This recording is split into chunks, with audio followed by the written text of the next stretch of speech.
মার্কিন যুক্তরাষ্ট্র থেকে বহিষ্কৃত হয়েছেন দক্ষিণ আফ্রিকার রাষ্ট্রদূত ইব্রাহিম রাসুল। 14 মার্চ মার্কিন পররাষ্ট্রমন্ত্রী মার্কো রুবিও এই ঘোষণাটি দেন।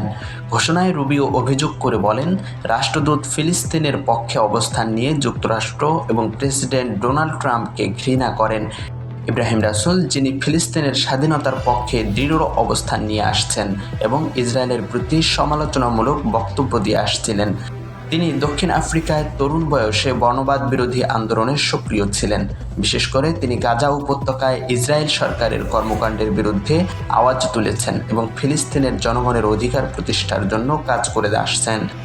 মার্কিন পররাষ্ট্রমন্ত্রী রুবিও সামাজিক যোগাযোগ মাধ্যম এক্সে লিখেছেন, রাষ্ট্রদূত রাসুলের ফিলিস্তিনপন্থী অবস্থান যুক্তরাষ্ট্রের জাতীয় নিরাপত্তা এবং বৈদেশিক নীতির সঙ্গে সঙ্গতিপূর্ণ নয়।